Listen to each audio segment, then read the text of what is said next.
everybody, welcome back to another video with Electra Navy or Electra Soul.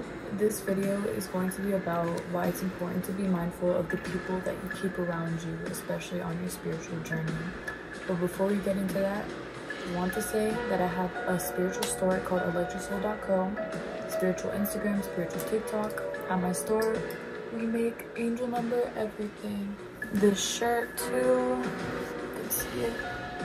Go ahead and check that out if you like spiritual things, spiritual everything, readings, all of that. I now have spiritual coaching, so if you want extra help, if you really want to learn something spiritual, hit me up. I'm going to be putting the links down below on my spiritual store. Just click on spiritual services and you'll see the list of things that I can help you with.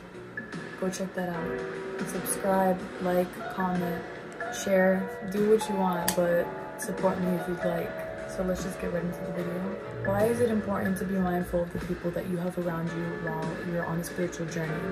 There are so many reasons. There's an infinite number of reasons as to why it's important. And the main one is to protect your energy. Like, you need to realize who you have around you and what it means for them to be around you. Does it mean that things are going to be better for you? Does it mean that things are going to be worse? Did they influence you in any way? You know, as people say, who you keep around you is who you are, or who you become. And honestly, I used to think it was cap because I used to have friends that weren't really fitting in my zone.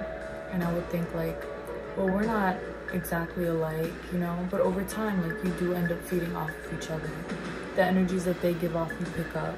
The energies that you give off, they pick up. You know, it's kind of like a transfer of energies in which it could either be good or bad, you know? So you have to be extremely mindful, because at the end of the day, it could be doing you more harm than good. These new people that you meet along your way are going to be so soulfully enriching, you're going to wonder why you didn't meet them sooner. But of course, the reason that you didn't meet them sooner is because you needed to learn from another thing, you know, from a situation with another friend. Just know that everything happens for a reason. And if you're dealing with something like this, do what's right by you, because the only one who can stop something like this is you. The other person isn't going to stop it, and nobody else is going to interfere and force you to stop. It's kind of like when parents try to force you from seeing somebody that you like. It's not going to work. The only way that you'll stop seeing somebody that you like is if you choose to stop seeing them. That's just the way it is. We all learn at our own pace. That's why, like, ever since I was little, my mom would always just let me do what I had to do. Even with people that she knew wasn't right for me, she would just tell me, like, I know this person isn't right for you, but I know you're not going to listen to me if I tell you to stop seeing them. So you're just going to have to learn on your own. And guess what? I did each and every single time. Literally learned on my own, embarrassed myself, everything. But I learned a lesson. I learned the lesson that was needed. And now I know so much more than I used to know. And I know the difference between a good friend, a bad friend, somebody who isn't meant for me, somebody who is, everything. I could decipher all of that because I learned about it through all of these past karmic relationships and friendships that I've had. I'm going to tell y'all right now from experience that once you're given one red flag, listen to it, okay? Because one red flag equals period. If you are in a friendship and you see that that person isn't apologizing when they do something wrong and yet you forgive them, or they're blaming it on you, or they're manipulating you, cut it. It doesn't matter if they only did it once. They will do it again, I promise you. When people say like, oh, they only, you know, it was a one-time mistake, like, who cares? No, you should care. Don't let it slide. Like, that's not cool. Red flags are there for a reason. It's to let you know what's up. Don't make excuses for them. You just have to realize when you're given the signs and yet you're not listening to them. You should be surrounded by people who give an F about you. You should be surrounded by people who genuinely want the best for you, not people that you can just have fun with. You know, of course, like, that's totally fine. You can have a group of friends that you only have fun with, but do these fun friends care about you? Do they want the best for you? Are they supportive when they need to be? You need to be paying attention to the things that truly matter in relationships and friendships, because these are the things that are going to guide you to a better future. You know, if you're dating somebody who is toxic and a leech, your energy is going to be drained. You're going to feel like shit. Like, literally, you're going to feel horrible about yourself. That's why it's so important to be mindful.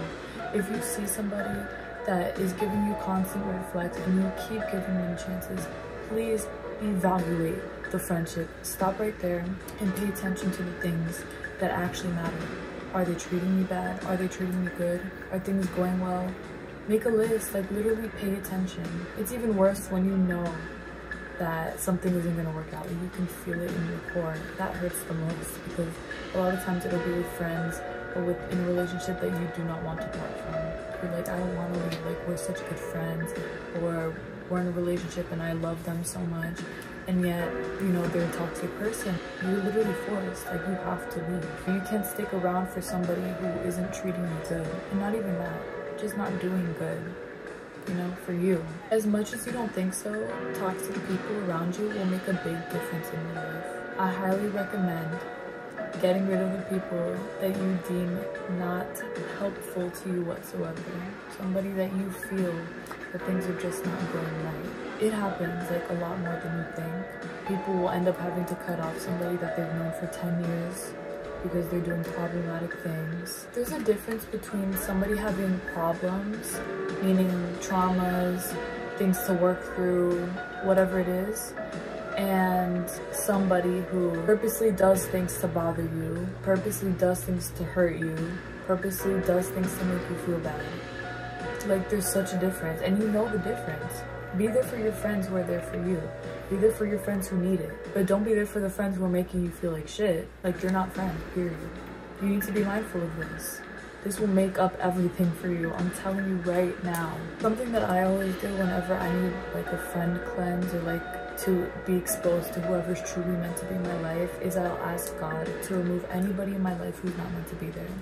So I'll just say, God, if these people are not meant to be in my life, please remove them. Whoever is not meant to be in my life, please remove them from me. And then it's crazy how you'll see within the week, shit just shatters.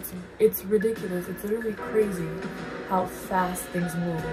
Like, as soon as you ask for that sign, everything just, and you'll be exposed to who's truly there for you and who's truly not. And of course, it'll always be in the situations that you can't mend from, the things that is like a last straw. And after that, you're kind of like, okay, well, that happened, and guess what? I got my sign. Separation is needed, and that's it. Understand that if you're somebody who recently had lost a friend, who had to break up with somebody who's very toxic for you, you'll get through it. Trust me. These are all karmic soulmates, and all they're doing is just teaching you to love yourself even more. Standing up for yourself, doing what's right for yourself. As soon as you clear the path of getting rid of negative friends, a whole new pile of great friends are gonna come right in. Things just happen like that, super fast. It's kind of like when they say when you break up with somebody who isn't meant for you and then Prince Charming or Princess Charming or whoever comes in, it's exactly like that. You're clearing out the negative so that the positive can come in. Do what I'm telling you. If you see this right now, this is a sign that you need to do a friend check, a BF or GF check. Your soul growth is extremely important, and you should always put yourself first. No matter what, no matter how much you love somebody else, you need to love yourself the most first, so that you can recognize whenever toxic patterns or toxic situations are happening around you, and that you can cut them off. It's not needed, it's not wanted, it's nothing. Cut it out. Okay, that was a kind of short video, but I just needed to say that because I know somebody out there is needing to see this video. Alright, thank you guys so much for watching. I'm gonna update on Wednesday, so stay tuned. I love you guys so much. Bye.